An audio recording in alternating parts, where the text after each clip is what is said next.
35 ஆண்டுகளுக்கு முன்னால் சினிமா எப்படி இருந்ததோ இன்னைக்கு அப்படி இருக்கு.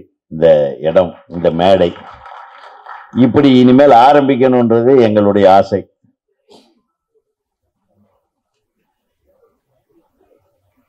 அதாவது எல்லாரும் சொல்லிட்டாங்க விஜயகாந்த் சார் பத்தி. விஜயகாந்த் சாருக்கு ரொம்ப ரொம்ப கடமைப்பட்டவர்கள் திரைப்பட கல்லூரி மாணவர்கள். ஏன்னா கிட்டத்தட்ட விஜயகாந்த் சார் மாதிரி அதிகமான இயக்குனர்களை உருவாக்கின நடிகர்கள் தமிழ் சினிமாவில் யாருமே கிடையாது. அதனாலேயே விஜயகாந்த் அவர்களுக்கு அவர் இயக்குனர்களுடைய ஒரு தெய்வம் மாதிரி எங்களுக்கு அவர் தெரிகிறார். ஏன்னா நிறைய இயக்குனர்களை உருவாக்கினவர். அதுல முதன்மையானவர்னு சொன்னா நமது செல்வமணியை சொல்லலாம். ஆர்கே செல்வமணி அவருக்கு கொடுத்த 2 வாய்ப்பையும் அற்புதமாக பயன்படுத்தி ராவுத்தர் பிலிம்ஸ் அந்த பேரை உச்சத்தில் கொண்டு போனதுக்கு செல்வமணி அவர்களுடைய ஒரு கடினமான உழைப்பாளி. அவர் பண்ற வேலையெல்லாம் சொல்லுவாங்க. அவருடைய கேமராமேனுங்க எல்லாம் எனக்கு கேமராமேனுங்க சொல்வது, என்னடா மனுஷனா என்ன அப்படின்னு சொல்லுவேன். நான் நைட்டெல்லாம் வேலை செஞ்சுட்டு இருப்பான், டேயெல்லாம் வேலை செஞ்சுட்டு இருப்பான். சாப்பிட மாட்டாரு சரியா, அவரும் தூங்க மாட்டாரு, அடுத்தவனையும் தூங்க விட மாட்டாரு, படத்தை பார்த்தவங்களையும் தூங்க விட மாட்டேன்ற. இப்பவும் தூங்க விட மாட்டேன்றீங்க இந்த பழத்துக்கு. அது ரம்யா கிருஷ்ணன் மேடம் வரலையான்னு மனசுக்குள்ளேயே நினைச்சிட்டு இருந்தேன். அது என்ன அழகா, எவ்வளவு அழகா அந்த டான்ஸ, அந்த ஸ்வீட், அப்ப அவ்வளவு இன்னசென்ட். இப்போ அதை பற்றிதான் இருக்கு. அப்ப நடிச்ச அதே ரம்யா கிருஷ்ணனை இந்த மேடையில பாக்குறது ஒரு மிகப்பெரிய விஷயம். ரொம்ப நன்றிம்மா நீங்க இந்த விழாவில் கலந்துட்டதுக்கு. தமிழ்நாடு திரைப்பட இயக்குனர்கள் சங்கத்தின் சார்பாக இந்த மாபெரும் வெற்றி காவியத்தை, அதாவது நடிகர்களுக்கு நிறைய படங்கள் அமையும், ஆனா இந்த படம் திரு விஜயகாந்த் அவர்களுக்கு பின்னால் ஒட்டி கொண்டிருக்கின்ற இந்த கேப்டன் என்ற ஒரு மிகப்பெரிய முத்திரையை கொண்டு சேர்த்தது இந்த சினிமா. அதை எல்லாரும் குறிப்பிட்டாங்க. நமது விஜய பிரபாகரன் அவர்கள் தோன்றியதும் இந்த சினிமாவில் தான். ஸோ இந்த சினிமாவுக்கு நிறைய சாதனைகள் உண்டு.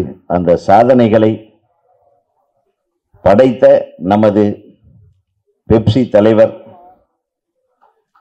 திரைப்பட கல்லூரியின் மிகச்சிறந்த ஒரு படைப்பாளி திரு ஆர்கே செல்வமணி அவர்களுக்கு தமிழ்நாடு திரைப்பட இயக்குனர்கள் சங்கத்தின் சார்பாக ஒரு சின்ன மரியாதையை நம்ம இயக்குனர்கள் எல்லாம் சேர்ந்து செய்ய ஆசைப்படுகிறோம். அதுக்கப்புறம் நான் திருப்பி பேசுவேன்.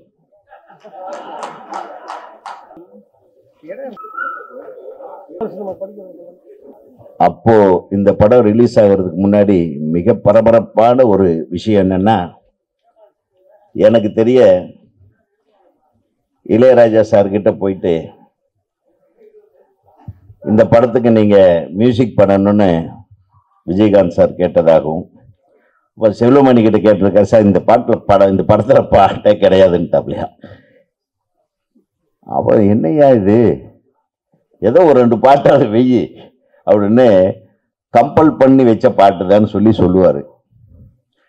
ஆனா அந்த பாட்டு ரம்யா கிருஷ்ணன் அவர்கள் நடமாடிய அந்த ஆட்டமா பாட்டமா அதோட ஓப்பனிங் பிஜிஎம் அது இன்னைக்கு வரையிலும் உலக வரலாறுல பதிக்கப்பட்ட ஒரு இசை கோர்வையினுடைய அற்புதமான படைப்பு இளையராஜா அவர்கள் இன்னைக்கு அந்த பீட் வந்ததுன்னா இதுதான் பாட்டுன்னு எல்லாத்துக்கும் உலகம் ஃபுல்லா தெரியுது. அது எப்படி ஒரு மிகப்பெரிய விஷயம். அது அவர் ஷோலே பாட்டு மாதிரி வேணும்னு கேட்டிருக்காரு, தவிர அவர் 10 ஷோலே மாதிரி அவர் பாட்டு போட்டிருக்காரு. ஓ, இளையராஜா அவர்களுடைய இசை, அதுவும் பின்னணி கோர்வை, ஒவ்வொரு ஷாட்டும். என் தம்பி நான் என்னன்னா இப்போ பயந்துட்டேன். ஒரு பக்கம் ஊமை விழிகள்னு ஒரு படத்தை படுத்து பயங்கர கிராண்டியரா எடுத்துட்டாங்க, அதுல நான் ஒர்க் பண்ணேன். 2வது தம்பி இந்த கேப்டன் பிரபாகரன் படத்தை போட்டி, இந்த அடுத்தது நான் ஒரு படம் பண்றேன். என்னையா சரி, அவர் என்ன நினைச்சுக்கிட்டாரு, சின்ன சரி ஃபிலிம் இன்ஸ்டியூட் பசங்க இவரும் கிராண்டியரா எடுப்பாருன்னு நினைச்சிட்டாங்க. நான் 35 mm போதுங்க, என்னையா இந்த படம் 35 பண்றான் ராவுதர், இன்னும் உதய் இப்படி பண்றான் அப்படின்னா, விட்றா அவன் ஏதோ பண்ணிட்டு, அவன் கிழக்கு வாசல் நல்ல படம் கொடுத்துருக்கான், என்ன எப்படியும் ஒரு நல்ல கதை பண்ணிடும். நான் கதையெல்லாம் சொல்கிறேன். அவருக்கு ஒன்றுமே பிடிக்கல. கேப்டனுக்கு இவங்க 2 பேரும் கெடுத்து வச்சுட்டாங்க, இந்த ஆபாவானன்னு ஆர்கேஎஸும். இவங்க தான் எனக்கு எதிரிங்க மெயினாங்க. ஏன்னா நான் இவங்களை மீறி ஒரு படத்தை எப்படி பண்ணுறது? நம்மளுக்கு இந்த மாதிரி கிராண்டியர், இந்த நைட்டு டே அண்ட் நைட் எல்லாம் கஷ்டப்படுறது, இதெல்லாம் சரிப்பட்டு வராது. டெய்லி காலையில் 7 மணிக்கு போய் அழகா ஷூட்டிங், 6 மணிக்கு பேக்கப் பண்ணிட்டு வந்துடணும். அந்த மாதிரி ஒரு கதை எடுத்து எமோஷனல் கிராண்டியர். இதில் இவங்க பண்ணாது எல்லாம் நம்ம எப்படி நம்ம கேப்டனுக்கு பண்ணணும், விஜயகாந்த் சாருக்கு அப்படின்னு யோசனை பண்ணதனுடைய விளைவு தான் அந்த வானத்தை போல மனம் படைச்ச மன்னவனே. கலங்கும் போது சேரு, அது தெளியும் போது நீர். இன்னைக்கும் இந்த மனுஷனை தவிர வேற யாருக்குமே இந்த வரிகள் பொருந்தாது.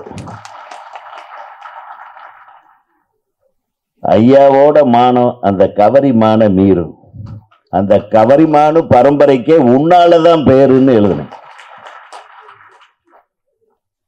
அது ஆத்மார்த்தமாக விஜயகாந்த் அவர்களை பற்றி புரிந்தவர்களுக்கு அந்த உள்ளத்திலிருந்து வரக்கூடிய அந்த விஷயங்கள். அது எத்தனை பேர்த்துக்கு சாப்பாடு போட்டிருப்பாரு. பசியோடு அந்த பக்கம் போறவன்லாம் சும்மா அவரை பார்க்கறதுக்கு வந்திருக்கோம் அப்படின்னு சொன்னார்னா, பின்னாடி டைனிங் டேபிளை சிமெண்ட்லயே கட்டி வச்ச ஒரே ஆள் அவர் தான். மற்றவங்களாவது டைனிங் டேபிளை போட்டிருப்பாங்க, சேர் 4 சேர் போட்டு சிமெண்ட்லயே கட்டி வச்சு ஒவ்வொரு நாளும் பிரியாணி தான். யாருக்கு எந்த வஞ்சனையும் கிடையாது, பிரியாணி. அந்த காலத்தில் நம்ம எல்லாம் அந்த சினிமா ஏதாச்சும் ஒரு இடத்துல போய் மாட்டிக்கிட்டு ஒரு ஆட்டோவில் போகிறோன்னா, நம்ம இந்த மாதிரி நம்ம யார் இந்த மாதிரி விஜயகாந்த் சார் ஆஃபீஸ் பக்கம் போகணும், ஆஃபீஸுக்கு போகணும், அந்த மாதிரி போகணும்னு சொன்னால் அவனுக்கு காசே வாங்க மாட்டாங்க. யார் எந்த ஆட்டோக்காரங்க காசு வாங்க மாட்டாங்கன்னா, அத்தனை ஆட்டோக்காரங்களுக்கு அவர் சாப்பாடு போட்டிருப்பார். ஸோ அத்தகைய ஒரு மனிதர்கள் மாணிக்கம் அண்ணன் எஸ்ஏசி அவர்கள் சொன்னது மாதிரி, எந்த ஒரு மனுஷனுக்கும் கொடுத்து கொடுத்து பழக்கம் இருக்கலாம். ஆனால் அடுத்தவங்க என்ன எதிர்பார்க்குறாங்கன்றதை கேட்காமையே தெரிஞ்சு உதவி செய்யக்கூடிய ஒரே மாமனிதன் விஜயகாந்த் சார் அவர்கள் தான். ஸோ அவருடைய ஆன்மா இன்னைக்கு ரொம்ப சந்தோஷப்படும். இந்த கேப்டன் பிரபாகரன் படம் இதை தைரியமாக எடுத்து வெளியிடும் எனது அன்பு தம்பி கார்த்திக் அவர்களுக்கும் அவருடைய பார்ட்னருக்கும் எனது மனமார்ந்த வாழ்த்துகள். நிச்சயமாக இந்த படம் மிகப்பெரிய வெற்றி படமாக அமையும்.